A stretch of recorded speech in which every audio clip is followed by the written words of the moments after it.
Ngayon, ito na ang tamang panahon upang magampanan ninyo ang inyong mga tungkulin bilang isang bagong sangre at ipapaubayo ko sa inyo ang mga brilyante at paghihiwalay-hiwalayin ko ito upang makasigurado ako na hindi ito makukuha ng mga miniyabe.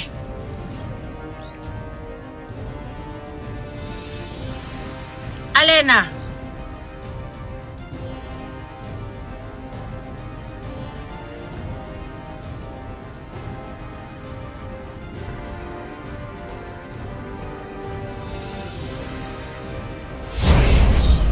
ipinagkakaloob ko sa iyo ang brilyante ng tubig. Naway maging dalisay ang iyong puso at isip upang maging karapat-dapat ka sa brilyanteng ito.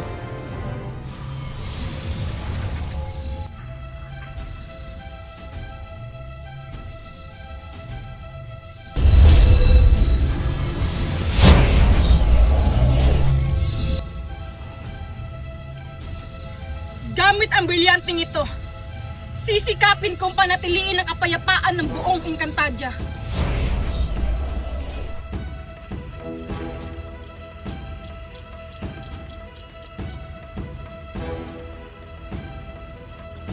Danaya,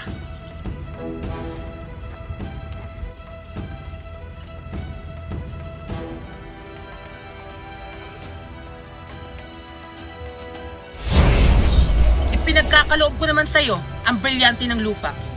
Naway ingatan mo ito at huwag mong ipagpapalit sa kahit ano pang bagay.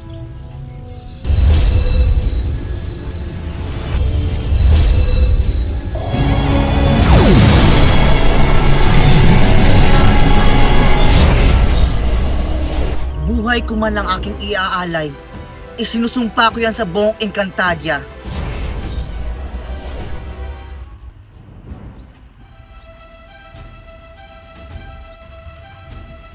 Amihan, ang aking tagapagmana.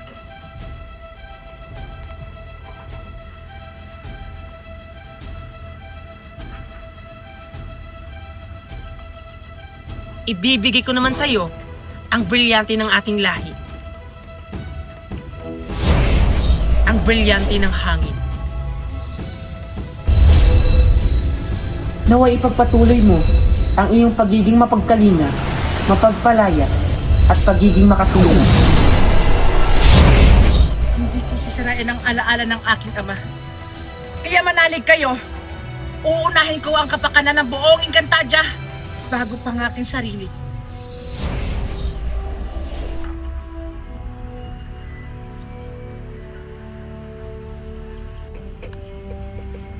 Perena,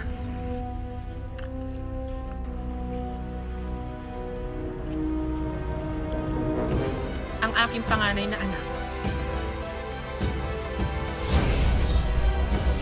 Ibibigay ko sa iyo ang brilyante ng apoy.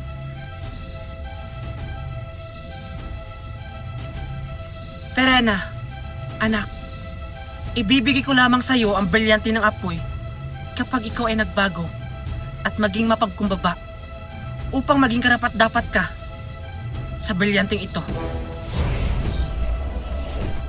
Anong ibig sabihin nito, ina? Karapat-dapat ako sa brilyante na yan sapagkat ako ang iyong panganay na anak. Perena, anak, makinig ka na lamang sa akin. Ginagawa ko ito para sa ikakabuti mo at ikakabuti ng buong Encantadia. Ikakabuti? O sadyang pinagkakaisahan niyo lamang ako? Ngayon, ina, hinahamon kita. Perena, tumigil ka na! Hindi mo na ginagalang ang ating ina! Hayaan niyo siya, anak. Kung manalo ako, ibibigay mo sa akin ang brilyante ng apoy. At kung manalo ka naman, aantayin ko ang tinakdang panahon na sinasabi mo! Shut up, Perena! Itigil mo na to! Lalamon ka na ng iyong kasakiman! Sige, tinatanggap ko ang iyong hamon. Ipapakita ko sa iyo, ina, na karapat-dapat ako sa brilyanteng yan!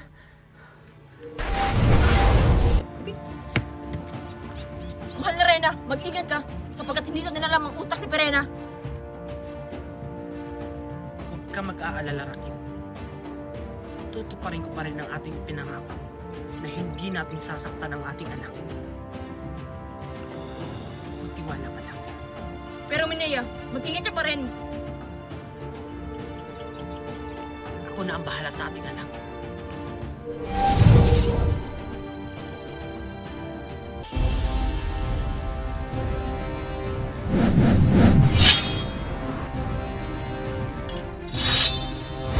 Humanda ka! Kahit ina pa kita, hindi ako magbibigay ng awa! Anak, Perena, itigil na natin to kahibangan na to! Itigil? Bakit ina? Takot ka bang tanggapin na ako ang mananalo ngayon? Hindi sa ganun, Perena. Ngunit hindi natin kailangan maglaban upang makuha mo lamang ang iyong nais. Gusto na ina! Huwag nang maraming satsat! Simulan na natin to at sisiguraduhin kong madadaing kita! Ah!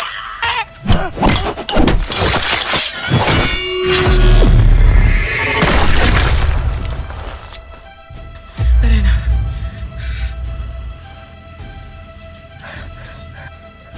Pinagbigyan lang kita, pero hindi na ngayon.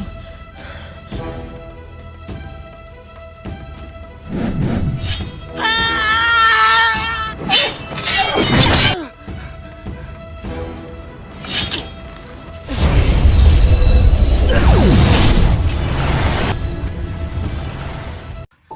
anak!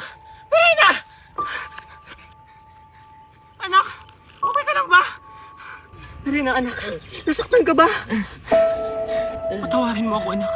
Hindi ko sinasadyang saktan ka. Sinaktan? Matagal mo na akong sinaktan, ina! Binigay ko na nga kay Amihan yung trono. Pati ba naman brilyante ng apoy? Ipagkakait mo pa!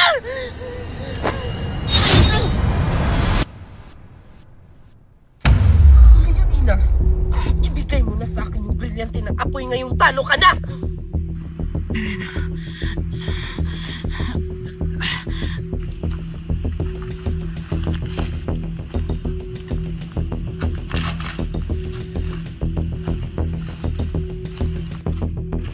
Amihan, ano ang nangyayari sa'yo? Bakit tila ikaw hindi mapakali? Mga kapatid, nag-aalala ako sa mahal na Reyna. Bakit mo naman naisip yan, Amihan? Bakit lumalabas ang ating brilyante? Wala. Ngayon hindi naman natin sila tinatawag.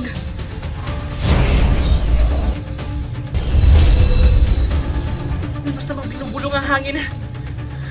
Ang ating inang Reyna! Nanganganib siya! Si Perena! Baka may ginawa si Perina sa ating inang Reyna. Alena! Sadaya! Kailangan ng tulong ng ating ina!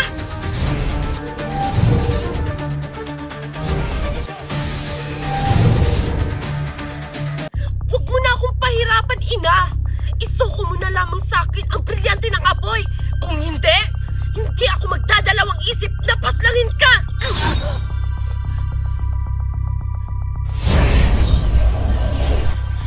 Narito, Perena. Narito ang brilyante na apoy. Kunin mo!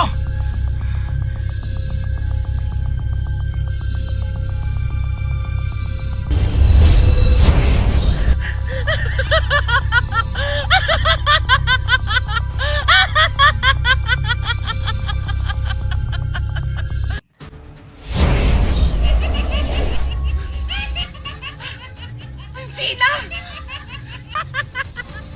Sa wakas, napasakin din ang brilyante ng apoy! Kailangan natin iligtas ang ating ina. Alena, Danaya, kayo na bahala sa ating ina. Ako na ang bahala sa taksil at kapatid na sa Perena.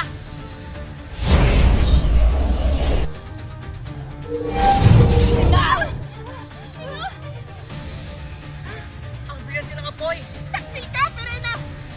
Ina! Saka na, Danaya! Epektos! Ina, Perena! Ang taksil kong kapatid! Amihan, Wala ka na ba talagang puso, Perena? Para paslangin mo ang ating ina? ngayong nasa akin na ang brilyante ng apoy, madali lang sa akin ang ikaw ay paslangin! Hindi kita uurungan!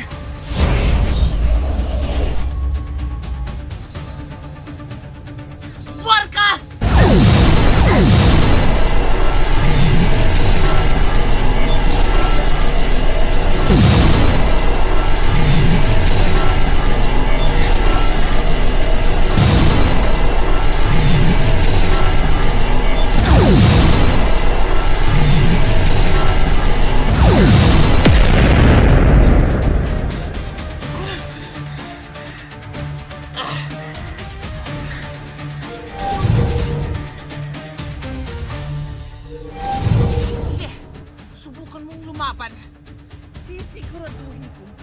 lalaslas yung leeg mo! Alam mo ba'y natatakot ako sa'yo?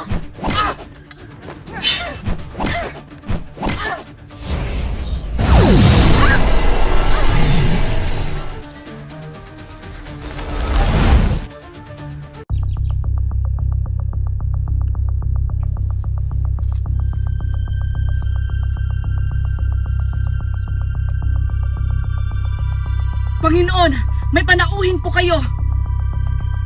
Sino siya? Siya si Perena, ang panganay na anak ni Minea. Perena? Ako nga, Ama. Anak, bakit ka nandito? Narito ako para umanig sa'yo at pabagsakin ang Lireo At bakit mo naman kakalabanin ng iyong ina? sapagkat pinagkaisa nila ako. Hindi nila ako minahal.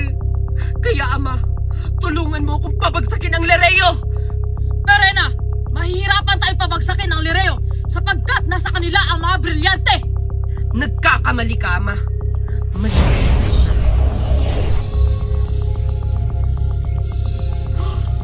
Ang brilyante ng apoy!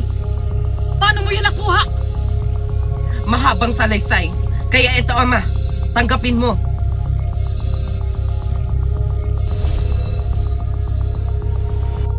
Magaling, Perena.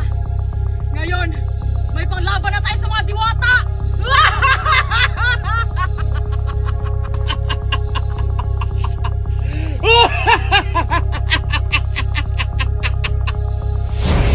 Ngayon, magsisimula na ang paghihimagsik sa buong Encantadia.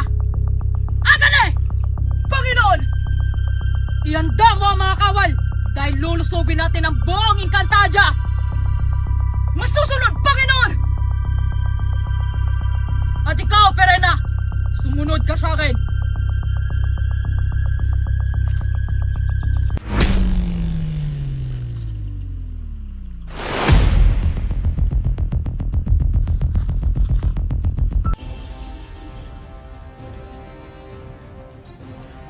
Alena, Danaya, kamusta ang kalagayan ng ating ina? Huwag kang maglala, amihan. Nasa mabuting kondisyon na ang ating ina. Ginamot siya ni Danaya. Kamusta si Perena? Nahuli na ba siya? Yan ang malaki nating suliranin. Sapagkat nasa kanya ang brilyante ng apoy. Ngunit paano niya nakuha ang brilyante ng apoy? Ngayong mas makapangyarihan si inay. Yan ang hindi natin alam.